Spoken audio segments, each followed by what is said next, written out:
good morning, everybody, and welcome to another episode of Bold Business. I'm Julio Sun, and joining me this morning is none other than our good friend, Morgan Ortagus. Hi. Hey, good morning. to see you it's again. Nice to be back. I know. Morgan, as you all know, is a former U.S. Treasury attaché to Saudi Arabia, as well as a national security analyst and an intelligence expert. That's what my mom says about me, at least. Intelligence expert, right? Yeah, you know all the things. It's really good to be back. Thank you. I missed it, but I have some fun adventures to tell everyone about. So first up, we have a Bold Business segment brought to you by Engineering Tax Services, where engineering and accounting come together. That's pretty timely. Joining us on Skype is Engineered Tax Services founder, Julio Gonzalez. We also have Bold's founder, the amazing Carrie Sheffield, joining us in studio.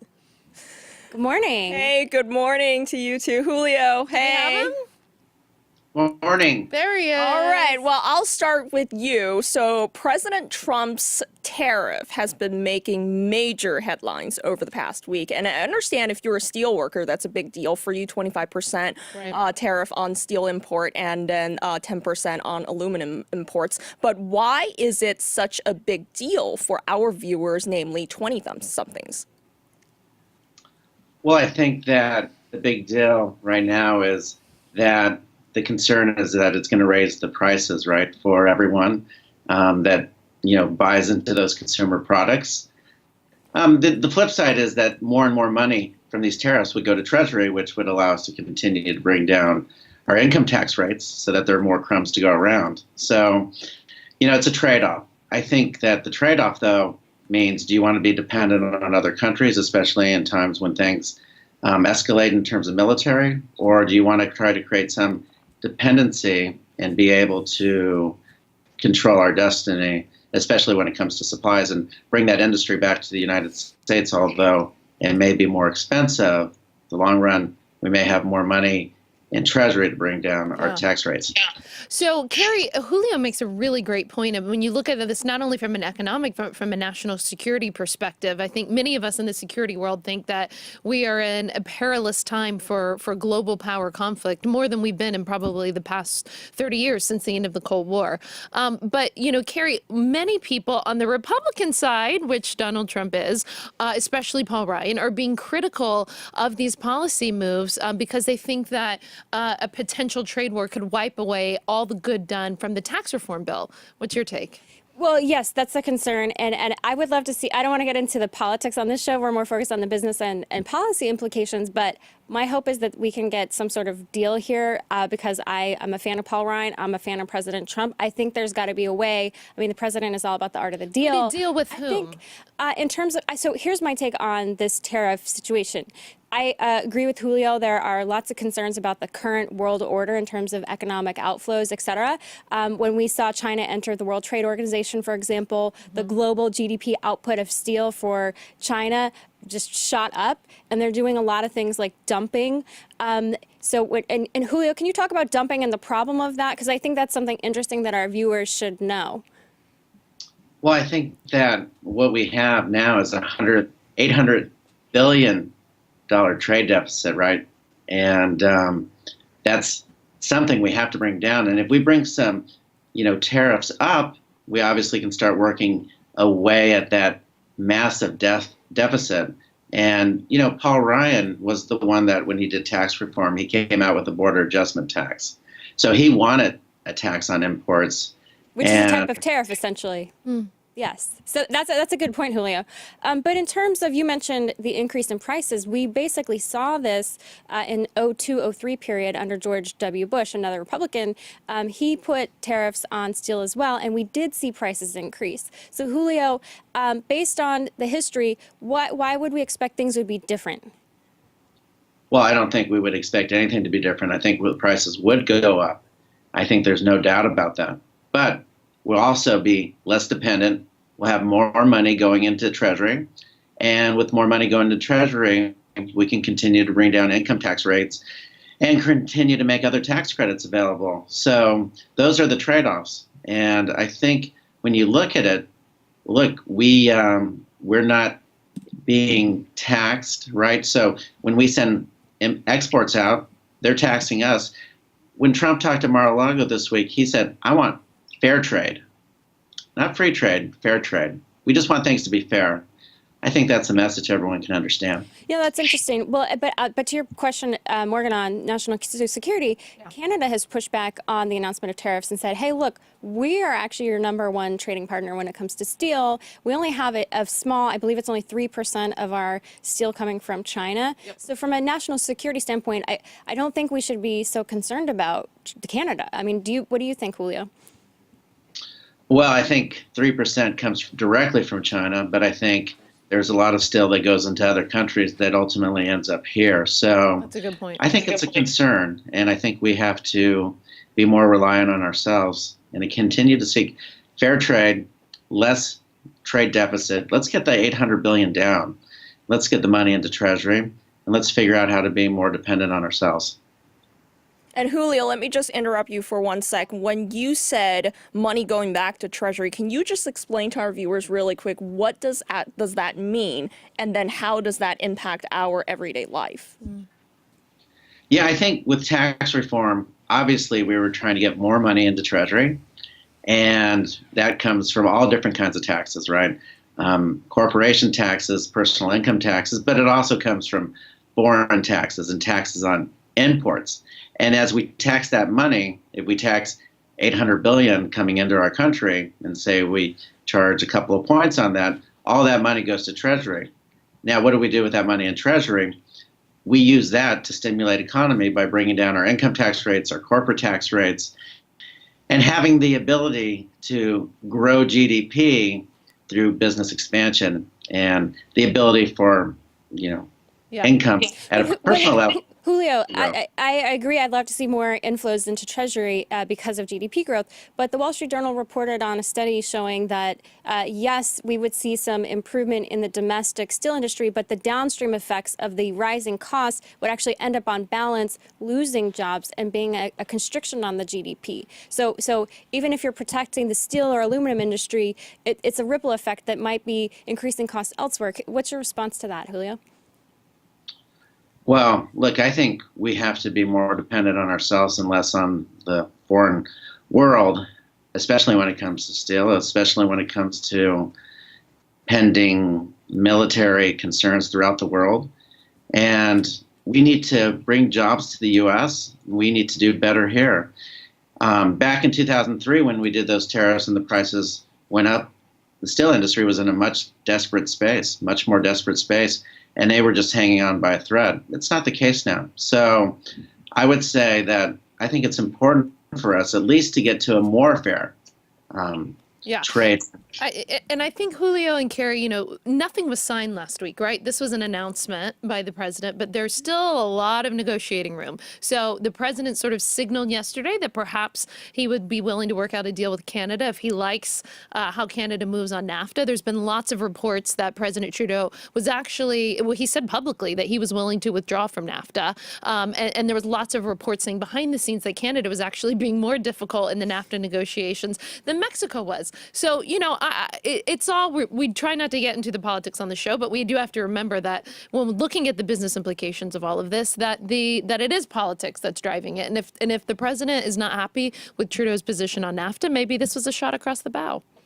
Sure, I think that's a fair point. And in terms of the president's approach, he's not been afraid to shake things up. And so if this is just sort of his kind of setting the, as they say in negotiations, the zone of possible agreement, the ZOPA, and he's moving it in this direction and putting new things on the table that were never on the table before, that could be a really good thing. Yeah. It sounds like we need to get bold business in front of the president and his team. Yeah, exactly. Such a fascinating conversation this morning. Yeah. Well, we have to move on, but really quick, Marilee Yelram says hello from Zurich. So definitely leave your comments, hi there, on Facebook, Twitter, Instagram, and Periscope, anywhere. All right. That's great. Yeah. Well, joining us next are Samantha Parker and Kathy Rasmussen. Together, they started something which I think sounds so cool. It's called Badassery Magazine. Why did I not think of this, Julia? Yeah, exactly. Badassery Magazine is dedicated to inspiring and empowering women in business. Welcome to the show, ladies. Good morning, and ladies. Awesome hair. Oh, thank you. That's great. So tell us, what is Badassery Magazine? Yeah. So Badassery Magazine is basically, I have it here, one of our issues with us today, but basically it's a magazine to inspire women in entrepreneurship. So in all facets of life, really. So can you find this online also, in addition to your print version? Yes, you can find it at our website at badasserymag.com, and you can also purchase the print version on the magazine viewer. It's a digital magazine. That's great, which is so important. now. Echoing Morgan's point earlier, how did you think of the name? Well, it's not as great a story as you would think. We had a name picked out for it. We really wanted to break the mold, and so we had a name picked out, and we were going to call it Going Rogue, which is also a famous book someone wrote, yes. So then we just started exploring, and we really kind of fell in love with the term badassery, which means to render all onlookers as awestruck, and so that's exactly how we live our lives. Okay, and Nicole Lewis-Keeber just said badassery is amazing. Absolutely. So what type of business? You two are entrepreneurs, clearly, because you started this this magazine. But what else have you done in the business space? What led you to this? Say, I need a magazine that's going to help women in business. We both created our own online businesses. Samantha had a social media management company, and I had an operations management company for other small businesses. And since we worked so hard to build our own platforms or our own businesses, we wanted to help other female business owners be able to create successful businesses on their own, and we decided to create Badassery Magazine as a platform to give them the leverage that they can use to help build successful businesses. Okay, and this is for women who want to build any business, anything. Yeah, especially passion-based businesses. So I think that a lot of women feel that there's something more out there for them that they would want to just really develop, but they don't feel like they can. There's something holding them back. And we really try to give them the tools to do that. Well, and what is it? I guess what my mind is, why do women need a separate magazine for becoming entrepreneurs and starting their own businesses? What's inherently different that a different struggle that a woman would face starting her own business that a guy's not going to face? Like, why do we need our own? That's a great question, and that's something when I first started my own entrepreneurial journey, I was like, what do you mean? But I did realize right away that it was harder. I got told I'd created like a hobby for a housewife, and I'm like, I've never been a housewife, and Someone said that to you? Yes, absolutely. So I knew right away, I don't like to pretend. It's just how the world is these days. And so it's like I knew right away that there was obstacles I was going to have to face from, questions like, where are your kids while you guys travel? And, and just different things that men don't have to face in the world today. And sadly, it's a fact. Yeah. And all we're trying to do is level the playing field. It's not about women being more powerful than men, or it's just about bringing us up to the same level. And I think the one thing that I notice in business is, and this isn't a cut against any guys, but guys take care of each other, right? Especially when you're looking at VC companies and new startups and trying to get access to capital. It's just sort of guys, more men at the moment, or hopefully we're changing this, but more of them are engineers and more of them have involved in techs and startups. So I think it's sort of a cycle that women have to get in, and men have to really purposely bring us to the table and give us access to capital and really believe in our startups, which I think I've had a lot of really amazing male mentors, and I hope that more men can start doing that. Oh, there's tons of amazing, men in the world who are helping women as well. So I absolutely agree with that. But we always say we're more than just a magazine. We're really a community.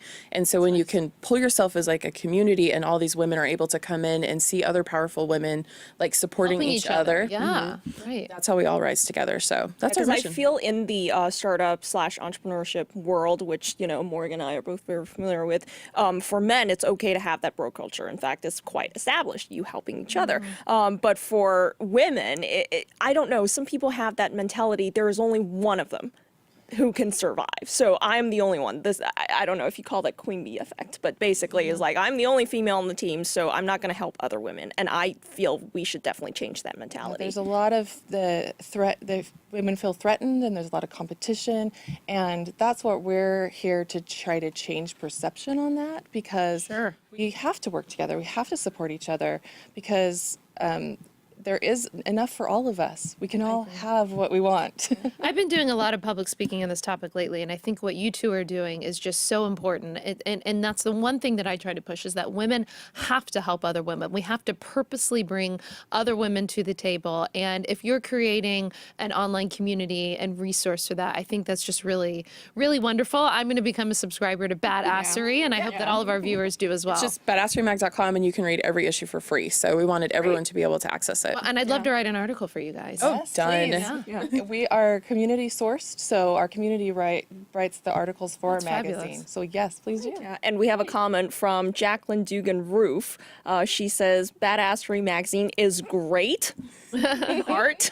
And then, yes, us ladies in business absolutely need to help each other and learn to embrace our feminine side while also making sure to succeed and remember that we are powerful and worthy.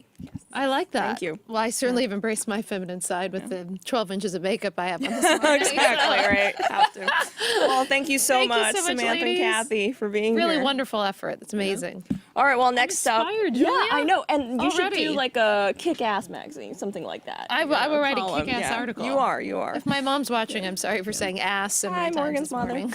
Next up, we have our usual featured author as part of the weekly Bookster segment. Bookster is a website at the intersection of reading, social, and pulp culture. And if you haven't done so already, please check it out on Facebook. And joining us this week is Will Herman. He is the author of the Startup Playbook. The book wants to be sort of an A to Z guide to taking the journey from idea to a successful startup. Welcome to the show, Will. Good morning. Yeah. This is like, I can't think of any book that could be more timely and relevant to our viewers. We have so many people who are young entrepreneurs today. So tell us about the book. What inspired you to write it? Well, I mean, we all know startups are just insanely hard, and the vast majority fail. And it's not surprising why most fail is because startup teams, entrepreneurs, founders don't have the wisdom and experience to know what holes they're going to fall into and what to avoid.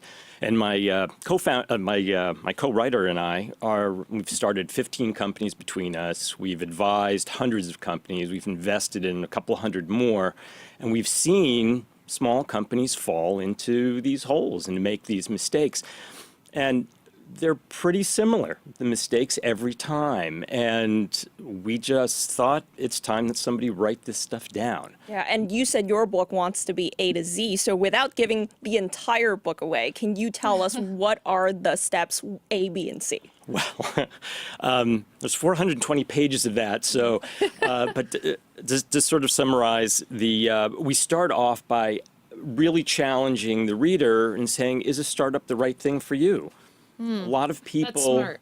a lot, everything is driving people. Oh, you're nothing if you're not an entrepreneur. You got to do a startup. It's not always true. Sometimes the best way of doing things and making money even is to go to a big company somewhere and find a good place for yourself. But then we go on and we challenge people to that ideas don't have to be unique, that it's actually execution that's more important. And that it doesn't take a fortune to start a company. You can work things through. You can start slowly. We all hear about starting fast and moving fast and everything, but you can actually start slowly, not spend a ton of money, and figure out if your idea is going to be any good. And we walk through all of the steps of doing that, all before somebody goes out The and gets number money. one question that I get asked for people who are trying to start businesses is access to capital. And how do you go about addressing that issue in your book? Well, it starts off with, as I was saying, that you actually don't need a lot of capital to start a company. I mean, if you're starting a biomedical company, Sure, you're creating a new drug, it's Very a little advanced different side, thing. yeah. But for most startups, you actually don't need a ton of capital to start. These days, there's a lot of startup capital. In fact, there was more seed capital available last year than there's been in history. Fewer seed deals done, but more seed capital available. There are accelerators, there are incubators, there are micro-cap venture capitalists, and there are more angels than ever because there's been successful startups that produce angel investors. And there are communities in almost every city that you can get linked up with to get information, get help, and get money to get started. You know, the BlackRock CEO recently wrote, you probably read this, a really a powerful letter, I thought, that talked about how they were going to invest in companies with purpose. You know, and essentially companies who were not only making money, but were somehow had a bottom line that helped the community as well. Ethical. And I really liked the part of the letter that talked about purpose and finding purpose in your company. Do you think as an investor, when people are pitching their startup ideas, do you think that actually matters, or do you think that that was just a PR play from a major investor? I think there's probably some money out there that will chase ideas like that, but not a lot. In the end, it's pure capitalism, and most investors are actually investing other people's money. So their job is to make money for their limited partners and to play it out. And there's probably a little bit of money that can be invested that way as part of a large fund, but not a lot. Okay, we really appreciate your candidness because you know exactly. And my question for you is this: in my experience of running things in general, I find it's especially difficult to find co-founders. Right. So when you get pitched, does it matter how many co-founders are in the company? For example, Carrie, she is doing this all by herself, and she is wildly successful. But I've also heard that investors tend to favor companies with 2 or 3 co-founders, and in some cases, preferably at least one of them is a man. Oh, well, I don't know about that last part. I think there are some statistics that show that, but I think that's changing very quickly now too. But on the base question, it's very hard to make a successful company, and if you're trying to go it alone, it's extra hard. There's just too much to do. I mean, even if it's not a skill set issue, and we believe that everybody has weaknesses, and you can build a team that fills in each other's weaknesses. We covered this a lot in the book. But venture capitalists also know that it's too hard to do as a single entrepreneur. So yes, a single entrepreneur, solo entrepreneur can be successful, but it's rare. It's really rare, and therefore the money doesn't go towards them. It's harder to get investment capital. It's hard to get people to back you. Interesting. Okay. Well, I think, like I said, there's so many people watching our show that are thinking about starting their own businesses or have started them, and I think that this is going to be a really excellent resource. Looks like we have some comments. Yeah. Steve Willer says this topic is perfect for his situation after a long job search, and it has become obvious to him that he's going to create his own destiny. So excellent. Very timely. Steve. Yeah. Make sure you buy the book, Steve. Yes, exactly. All right. Well, thank you so much for being here today. Thank you for I think this having is me. an excellent resource and something that I've got my own ideas brewing in my head, so I think I need to read the book as well. Can I have a free copy? Yeah, I was going to ask that. This is yours. Here we go, right here. Morgan, I want it. All right. Okay, we'll share. We'll share. We'll share. Yeah, I always ask for free stuff. I'm so cheap. Yeah. Thank you. Okay, so for part 2 of our bookstore segment, we have R.M. Harrison, author of The Pivot Map. Throughout the book, R.M. illustrates the importance of satisfaction in the long-term viability of your business and guides you through the essential shifts that will help you achieve lasting success. Welcome to the show. Good morning. Oh, I like that yours is on your. That's not an iPad. That's a Samsung. It's on my tablet, yes. But I That's know, so smart. I just feel like why waste paper, right? Although I don't know, when it's a book, sometimes it's like something personal. I don't carry around. No, I mean everything that I read now is on the iPad. It's on my Kindle app on the iPad. Yeah, it's just so much more convenient. I travel so much, so I just can't. Yeah, you don't take have them the with me. space. You don't have to Yeah. wait. You don't have. Yeah, exactly. It's right there in your handbag. So, are you a first? Is this your first book or your first time My author? first book, yeah. Congratulations. exciting. Thank you very much. And then you touch on a very important topic, and we talked about it a little bit earlier in the show and also constantly on this show, is how important it is for people to like what they do before they dive into this journey that is so unpredictable. You have to find something you like. Can you talk talk about that a little bit? Well, look, I mean, we spend so much of our lives working. You have to earn a living. And most people, unless they're trust fund babies, they have to work to earn the kind of living that they have. And so, yeah, you have to love the work you do. You have to feel connected to how you're spending your time earning a living. And as entrepreneurs, you want to feel in command of the time you spend. You didn't start a business so that you can play by someone else's rules or, not be happy or, feel fulfilled in the work you're doing. Can I challenge you on that? Yeah, and here's what I sure. think the older generation would say about millennials, about us writing these sort of books. They would say, find satisfaction out of paying the mortgage and taking care of your family. Like, why do you young people always have to feel, I could hear my grandfather in my head being like, I didn't feel great about going to the mine every day, but I did it, right? And I took care of my family. Yeah. So do you think that we as millennials place too much of an emphasis on, feeling good about what we do as opposed to just working hard? Is that a fair? Not when we are burning out, when we are, hitting up against these, points of stress and just kind of completely feeling like we're losing ourselves.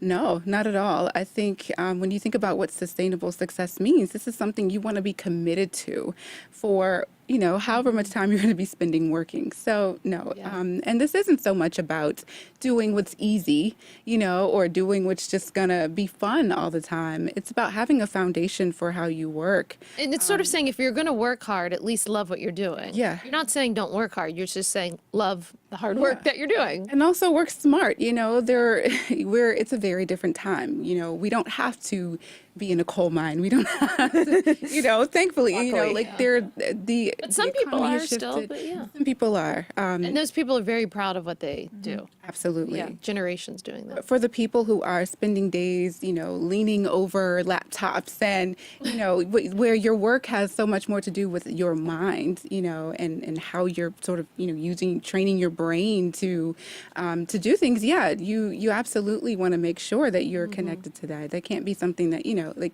people are literally zoning out and they're, kind of losing a sense of focus because they're just, they're not feeling it. I feel a lot of my friends or the people I talk to in general, they have this problem, which is it's not like they don't understand that they need to find something they like. Theoretically, we all understand because we all want something that we like. Yeah. However, the real life situation is they can't find the change. They can't find either what they want to do or they find, this is just something I'm interested in, but I don't have the resource to make the pivot, as you said in your book. So they need to read the book.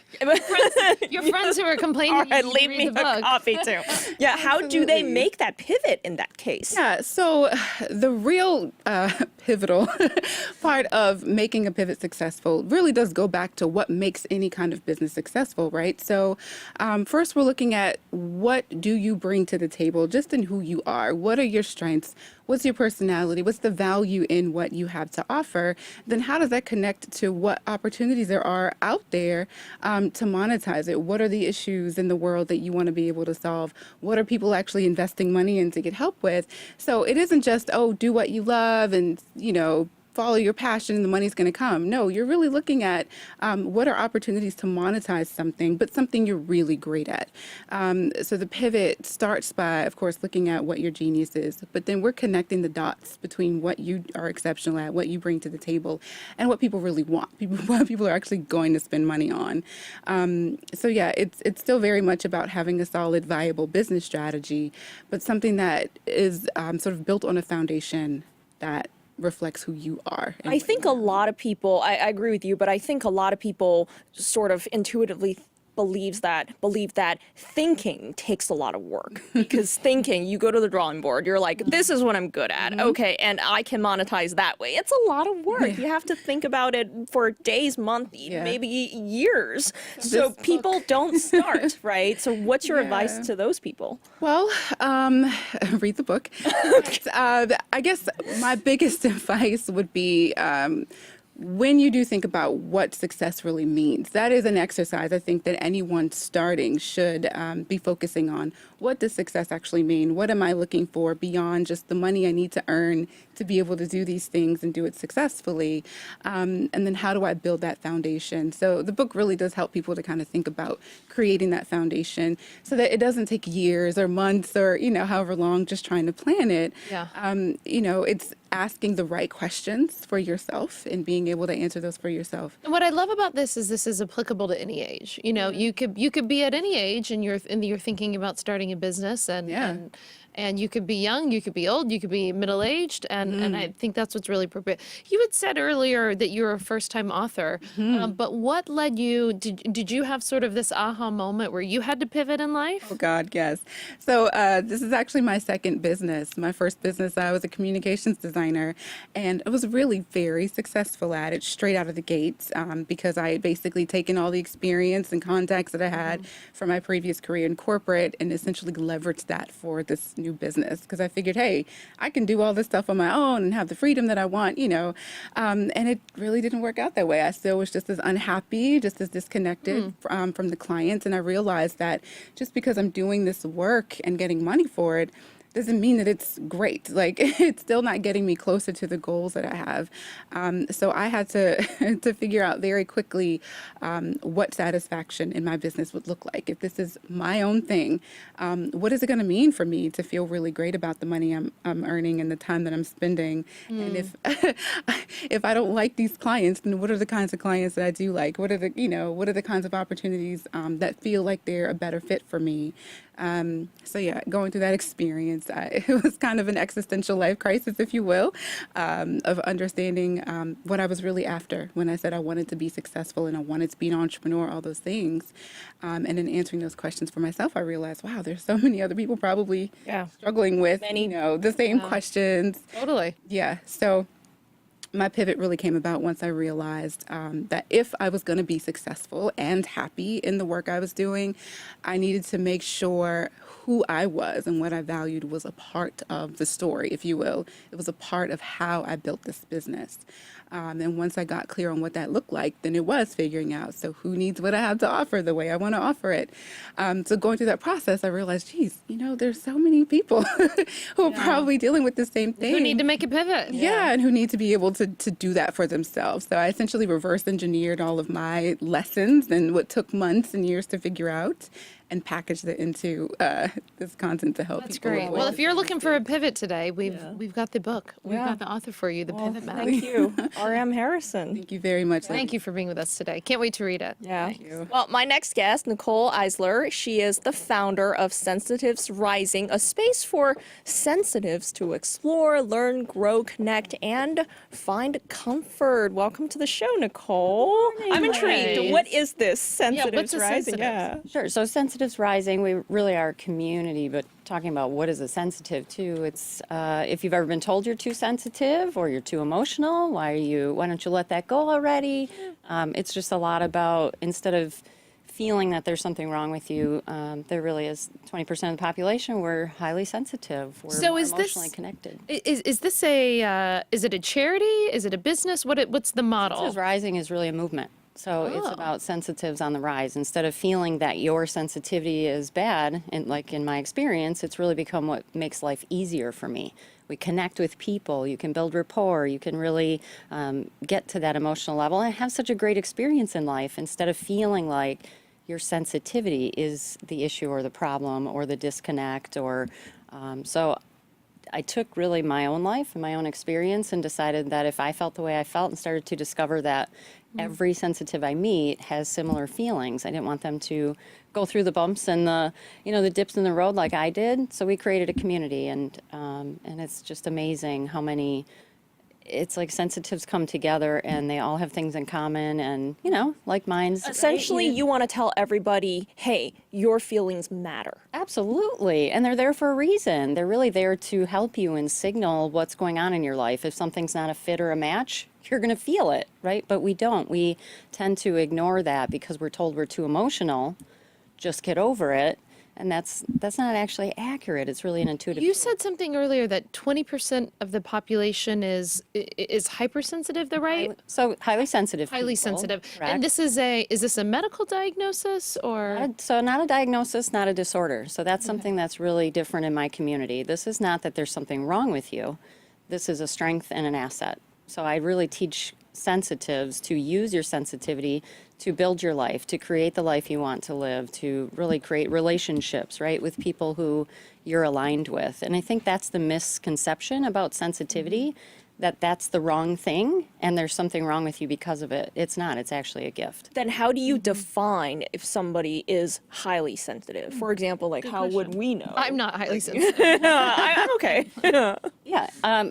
There's different aspects of it. So there's the emotional piece, but there's also loud sounds, smells, sights, texture. We tend to be, but we're also very in depth when we think about things. So if you have a I think sensitive, my husband might be one of overthinking. these. Well, we can ruminate on things. There's a lot of sort of joking about that. I call it top heavy. So you get stuck in your head, right? But We that want can to be a drop good one. down. But as you said, that all Yeah, of these that is things not a can bad be thing. really good because I tend to make decisions, not impulsively, but I'm a decision maker. It's like, give me 3 options, go. My husband, I think, is a little bit more on the highly sensitive spectrum, and he ruminates longer, but there's many times where because he does that, he saves me from making too quickly of a decision that would have been the wrong one. Yeah, and we're taught to be reasonable and to really look at this, but this is a feeling place too. So intuitively making decisions. Yeah. And sensitives I've found are very gifted in that area, but there can be a lot of self-doubt because of sort of the labels or someone not sensitive saying you're too sensitive, which I always joke, how would they know? Like who defines that, right? Right. Each and every person is created in their own unique way. And just learning what your gifts are and your strengths and how to move from that space in your life, whether it's in the workplace, relationships, building and really creating the life that you want to live and not feeling limited because of how you're created. So how do highly sensitive people deal with, I'm going to be self-critical people like me who are not, I would be the person naturally to be like, please get over this. You're being way too, But as you said, I love that you're saying that this is a positive thing, not something that needs to change. So how would you and I interact in the workplace, having different levels of sensitivity, and what's the best way? Because I think that's often the conflict, right? Is you're not wrong, I'm not wrong, but we're both very different. So how do we work together? Right, and I love different. And it's a great question because I also consider there's trained sensitives who really understand and use it as their gift and their asset and can connect with people. And there's untrained. I'm not aware of it. There's something wrong with me. How could they say that? It's very, it's almost too that someone who's not a sensitive says something, hey, we need to get this done. Oh, why did they say that? Like what? We tend to internalize things and personalize. It's not personal. So it's really learning to meet someone where they're at from both ends, whether you're the sensitive or you're not, right? Isn't that always how we should approach everything? Let me meet you where you're at. You meet me where I'm at. Let's figure this out and collaborate. Yeah. And that's what I'd love to help sensitives move into, because if you have a sensitive on your team, they're the ones that are the deep thinkers. So they're great at problem solving. That's they're great. right. Yeah. So looking at So it's harnessing every member is the team's unique qualities. Yes. Yeah. Yes. Yeah. And that's what great. really builds. I mean, we need that different approach. If everyone had the same approach, you'd have one solution. no There'd be variety. nothing, right? There wouldn't. So it's Yeah. great to have the variety. And I love helping teams and individuals really learn to, how do I show up as my best self? How do I really, that I was created the way I was created, and that's magical, right? So how do I work from that space instead of that. Okay. critical? Well, we have a comment from Samantha Parker, and she says, what Nicole does for this world is amazing. She's changing lives. Aw, So thanks for being here. thank you for having me. Yeah, and is there, I think we have time for a final question. Is there a gender split among sensitivities? I know Carrie was asking that. Does it tend to be one gender more than the other? No, but that's a great question. It's actually 50-50 male to female. However, females tend to step forward more often to 'Cause we're try more and figure in tune. Well, there's a different thing too. Females tend to, you're too emotional, you're too drama, but that's not true. That's just what's stated. Yeah. And guys are told, hey, Macho up. yeah, like get over it. if not, when sensitive men hello, we need them too. That's such We a need them beautiful They're more than definitely ever. around. Yeah. I mean, that's life-changing. Absolutely. Right? Well, I think that you've inspired a lot of people on the show today. And more than anything you said, it's about building great teams with bringing people to the table with all different levels of talents and abilities. No one does anything alone. Positivity. This is about community. That you see others' perspective. Yeah, absolutely. Thank you so much for being here today. ladies. Thank you, Appreciate it. Nicole. So our next guest is the CEO of Auctus. I think I pronounced that right. We're going to ask him when he sits down. It is the world's first retirement plan platform powered by blockchain. I am so fascinated by this. I can't wait to hear it. Raphael, first of all, did I pronounce it correctly? It's Auctus, but almost. Yeah, Auctus. thank you very much for having me. Oh, that's good. Okay, Auctus. So everyone is talking about blockchain right now. It's like the hottest thing. And you developed a retirement plan based off it. What in the world does that mean? That's right. Well, we're the world's first retirement plan platform. It allows you to create customized portfolios consisting of cryptocurrencies and traditional assets. That sounds risky as hell. Yeah, exactly. I think For a retirement Yeah, plan. for retirement. Yeah. yeah. So I think that the reason why we decided to launch Auctus is I think there's many millennials that are disenfranchised from retirement planning. Yeah. And Pretty staid and boring. well, traditional depends, right? way. Yeah, your I way. think disenfranchised, and it's very hard to get, up the saving ladder. Back in the days, you would maybe buy, an apartment or so, and now it's very hard to get on the property ladder. It's very hard to accumulate savings. We have record low yields, and I think that's the reason why millennials are going into Bitcoin, why they're going into cryptocurrencies. But I think everybody knows that it cannot sustain the way it is. And so I think with Auctus, we're giving them a platform that allows them to be a bit more sophisticated about it. And we're not saying, oh, put all your retirement into cryptocurrencies. We're saying get educated about it, run analytics on it, have a solid map on where you want to go. And I think there's studies as well that are supporting what we're saying.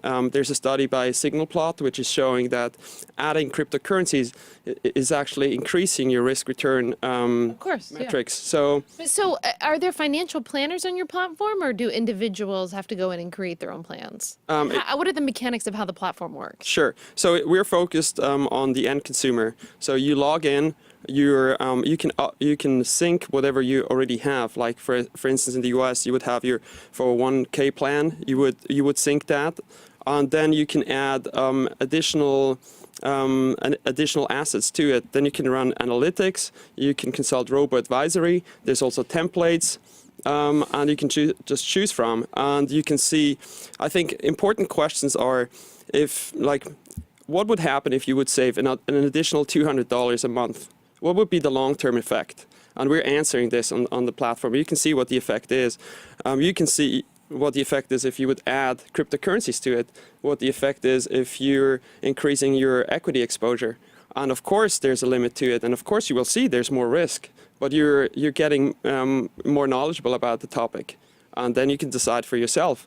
And I think a lot of people currently are just, millennials are 100% exposed to cryptocurrencies. So yes, we get the question a lot, oh, but cryptocurrencies is risky. But those people are maybe right now 100% exposed to cryptocurrencies. And we're telling them, well, maybe have a long-term plan. And I think we're bridging between the traditional world and cryptocurrencies. So it sounds like if you're saving for retirement right now, as most people are in the workforce, it sounds like that you should allot a portion perhaps to your platform, maybe a portion to traditional. But what you're saying is don't put everything in the traditional bucket. Take a look at what we're doing via blockchain and crypto, and especially if you're younger, take an element of risk. Is that That's right? Absolutely.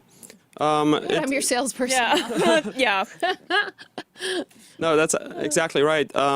It's really information transparency that we're trying to increase. And I think another element which I haven't mentioned yet is we're trying to leverage a global community. So a lot of platforms out there, they're local. So you have a U.S. retirement plan platform, or you have whatever country you might choose. But our platform is global. So I think there's an element to it by having a global platform, you can leverage on that. And we're having a marketplace as well where the community can come together.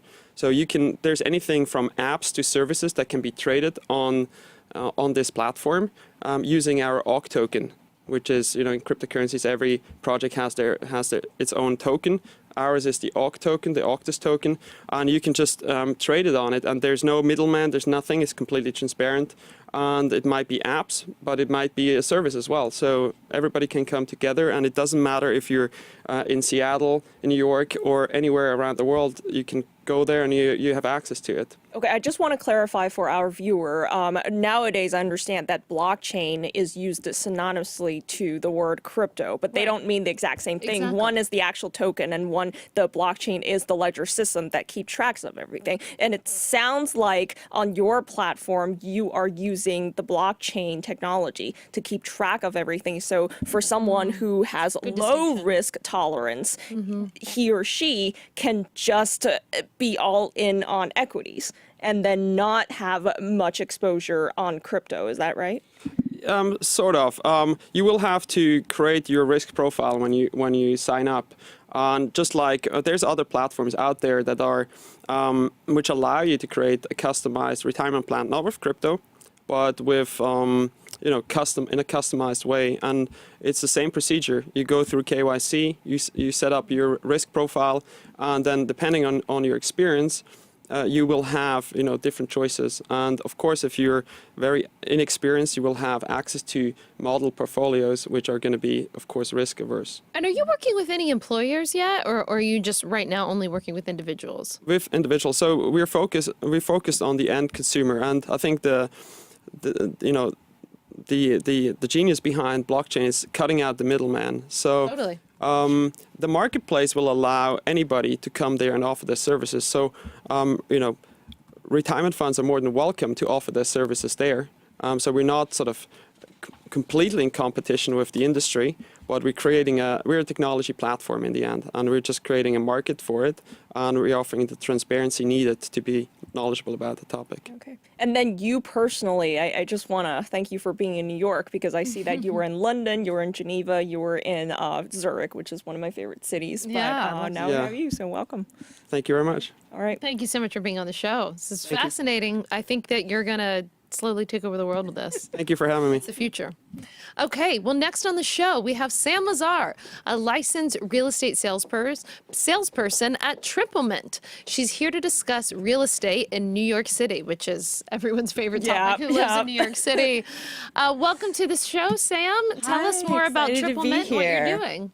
Well, I'm thrilled to be here, first of all. And at Triplemint, we're a super tech-forward firm that is working to make the process of buying, selling, and renting in New York super easy and transparent, which I know a lot of people are not used to hearing that when it comes to a super complex market. Well, so a lot of your competitors, almost all the real estate firms in town in New York City have some sort of online component, have apps that you can search. What differentiates you from, all the other guys out there that I could go look on my apps right now and see what they have available for rent or for sale? For sure. I mean, our site, I can break it down into renting, buying, and selling. For rentals, we have more rentals on our site right now than StreetEasy does. Wow. StreetEasy changed the model where agents have to pay per day for listing on their site. We have everything on the market right now. If you go to triplemint.com right now, you can see every rental on the market. My sister's going to you looking for an apartment soon, so she should give me a call. She's going to be moving to New York. So this is great. I'm going to text her after the show and tell her to check out Triplemint. That's great. I know. And for buying and selling, we're making the process super invested in tech. So for buyers, we have our special sauce where they're actually able to see things that aren't even on the market yet when they work with Triplemint. So they can see something and make sure that their entire search that they are seeing as much as possible. And are you only New York City, or have you ventured out to other cities? Right now, Triplemint is just in New York City. Okay. Yeah. But do you have plans to expand to elsewhere in America? There are, of course, plans for expansion. What tech firm is not trying to grow and scale and become a force. So right now we're doing very well in New York City, and then after that, you'd have to ask our founders for sure. And how long have you been with the company? I've been with Triplemint about a year. Okay. Yeah. And then I have a follow-up question on what Yeah. you said earlier. And you said on Triplemint, users can see houses, properties that are not even on the market yet. If it's not on the market yet, then how do you get access to that information? And how do you make sure everything is accurate?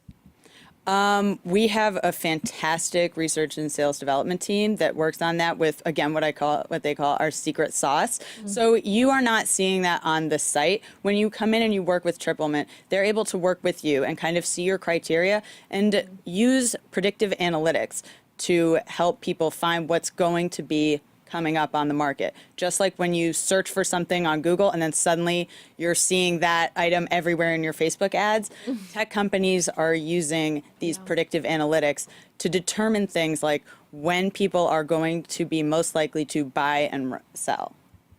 Oh, okay. That's interesting. So that's really interesting. So one of the things that I think whenever you're looking for apartments, which we all do and stuff in New York, whether it's renting or buying, is you're wondering like, am I getting this? Is this a good price? Is this the right price for the neighborhood? Whether it's renting or buying. So how does Triplemint sort of answer those basic questions of, is this the right price for this neighborhood? Am I getting a deal for having a gym and a pool, or am I paying way too much for having those amenities? Of course. Well, that is one of the huge perks of working with a really good agent, is that you are working with someone who is a neighborhood expert, who is an expert in their field, who is going to do things like run comparable reports, know their inventory, and be able to show you that, look, this is how much you should be paying for this. And for sellers, the market dictates what the price is. Right. We can say everyone thinks that their apartment is the most fantastic special apartment in New York, and no matter what they paid for it, it's worth maybe 1 million times more. But in the end, it's going to be the market that dictates that. And when you work with a really great company like Triplemint that uses technology and data and statistics to give you kind of the rundown of what they think the market is dictating the prices, then you know that you are the most informed buyer or seller out there. Wow, that's great. That's really well. New York real estate, I feel like it's always such. It's like the topic of every dinner conversation, right? Because someone's always looking for a rental. It really is. I'm the Someone's most always popular looking to person buy at or the party. sell. What neighborhoods are hot right now? Neighborhoods to watch, definitely. I love West Harlem. I think that West Harlem is a really fantastic neighborhood to take a look at. It is very close to a lot of transportation. I think that there's some really exciting new developments going up there. And people are excited because it is near two of the greatest parks in Manhattan, in my opinion, Riverside and Central Park. So I have friends that live there. I love that neighborhood. I think that that is a really exciting one to watch in Manhattan, definitely. Great. Well, I wouldn't have guessed that. So I learned something new today. Yeah. It did. It makes sense. I think people want more like character where they're living, more of that neighborhood. Yeah, and especially community. millennial buyers. Yeah, sense of feel. That's what I'm seeing, You don't want the definitely. cookie cutter apartments. Yeah, and you want affordability and convenience and all of that. So it all depends on, are you able to switch your criteria? Can you up your budget? Do you want to change neighborhoods? You want to get most of what you're looking for, definitely. Okay, and we have a comment from Brittany Spezzano. Excuse me, Raznovic. Go, Sammy. So thank you, That's sweet. That's one of my closest friends. Okay. Oh, that's Thank you she's for got a great watching. name. Thank you, Brittany. Yeah, she's got a Oh, great she's name. fantastic. Yeah. Well, thank you for being here, Sam. We really Thank you appreciate guys it. so much for much having to learn me. about it, and you're gonna Yeah. have a customer and my sister. Fantastic. Tell her to give me a call. I will. Hook them up. Yeah. Yeah. Well, next up, we have Joy Altimare. She is a business expert and Chief Brand and Engagement Officer for EHE International, which is a pioneer in employee health and lifestyle management. She's here to talk about diversity in business. Welcome to the show, That's Joy. a great title too. Yeah. Business expert and Chief Brand and Engagement. Yeah. I mean, we all have heard CEO, COO, CFO, maybe CTO. So what is Chief Engagement and brand officer. Well, first of all, thank you for having me. Absolutely. It's basically, I'm a marketer by trade, so I came up in the advertising business and then went to marketing. A chief engagement officer is basically using all the marketing tactics that you're aware of and that would help drive behavior, but we're thinking of it less of a transaction and more of how do you engage someone? How do you keep them interested? How do you really speak to the core of who they are and have them entertain your service or your business? Yeah. Okay. So I understand, a lot of companies, they're trying to up their employee morale and then make sure everybody is healthy. But under the table, we also hear a lot of chatters that the term employee health, it's really an oxymoron. So can you talk about that a little bit? Because, if you're working all the time, when are you going to have time to work out? Right. Well, we think about employee health a little differently. It's not just about the fitness. I think most people say employee health and they constantly think about how much time are you logging in the gym. We think about the whole person holistically. We think about how you think, because we understand that how you think will execute itself in how you behave. And so when we talk to some of our customers, we talk about the whole body, the whole person. We think about a healthy employee being someone who really truly understands that they're an integral part of the purpose of the organization, and it's not just about how many hours you're logging, it's about how you contribute and the impact that you have. And sometimes we have issues where you need a little bit more encouragement, so we help our customers create programs that encourage and engage and keep people in feeling like they're contributing to the greater whole. Okay, and then for, just for example, we at Bold, we're working all the time, right? We're so, no, maybe not all the time, but where can we start? Yeah, I think you want to start with what you know, right? Start with your friends, start with community, and go for a walk with some of your friends. Go for a walk with your colleague in the middle of the day. We like to say get up and move, because it's not just about how you contribute. It's about how much are you moving. We all kind of are in this wearable age now, so it's really easy for you to log your steps. And we know that there's a correlation between how much you're walking and how healthy you are. So it's not about going for a 15-mile run. It's about really taking simple steps. This month we're really saying small steps. And doing it with a friend or colleague. Doing it with a friend. There was some, there's always these studies, but there was some study that I read on Facebook or Twitter or something like that, where it was older people, octogenarians, and they said one of the keys to living a long life is social engagement. And it's so easy, I think, to do everything online, to be engaged online, to I'm guilty sometimes of, instead of going to dinner with friends and being like, oh, actually, I'm going to binge on Netflix and order Chinese and eat with myself. So I think part of that well-being, as you said, is not just taking a walk, but take a walk with a friend. And I think that your emotional and mental health, in addition to your physical health, will be so much better when you do it that We're way. working in a different age where, like you said, people rely heavily on communication through technology. It's so important that you have your kind of tribe at work and at home. And so it's so important. I love that word, the tribe. It's so important that you have people who are like-minded, who also can, when you're in a rut, pull you out of that rut. So it's important to have community offline as well. Yeah. That's great. And I love your dress, by the way. Thank you. I can always tell the people that come in that are branding and marketing people, because they're so sharp dress-wise. Very sleek. We have to make our colleagues proud. We have a question from Dorcas. She says, how do you manage the work-family balance? That's a great question. I like to call it integration. I don't even talk about the balance anymore, because I think that's a misnomer. I think that's oxymoronic to say there's a balance. I think in this day and age, you have to really accept that you're going to have an integration, and you have to have a great partner at home that understands that integration. And then really, we like this, I said the word tribe earlier, develop your tribe. I personally have really great support. I have a great support system at home, and I have an even better support system at work that understands that I may have to leave around 5 and I'll be back online after I put my daughter to bed, after I've had time with my family. To me, that is uber important for you to have that work life, what we call balance, but I call integration. Yeah. That's great. Well, thank you so much for you being so here today. I much. think we learned a lot from Yeah. you. So closing out the show, we have Mindy Kolin, the founder of Wildflower Promotions. That's a cool name. And media marketing. Welcome to the show, Mindy. How are you? Thank you. We saved the best for last. Thank as you. always, right? Yeah, well, What is Wildflower Promotions and Media Marketing?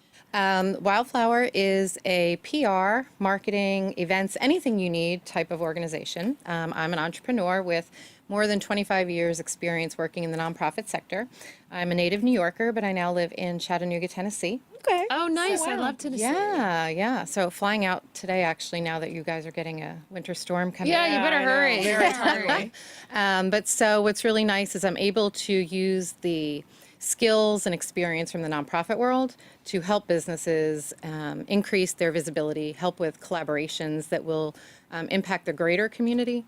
So it's really nice to be able to help my clients figure out better ways to partner, better ways to give back. So Mindy, how do you, I think typically we have, when you're in a corporation, we have the business side who focus on business, and then we may have like the social corporate responsibility arm. And sometimes when the business is giving to a charity and then the people running and worried about the bottom line, a lot of times those people don't interact, right? They may not even know like that the business is doing something really wonderful with the charity community. How do you integrate corporate social responsibility and the charity side with the business side, with the people who are working and concerned about the bottom line on a day-to-day basis? That's, that's a great point, and it's a challenge. What I try and do is remind people that, in the corporate world, you do want to be aware of giving back, and it's good for business.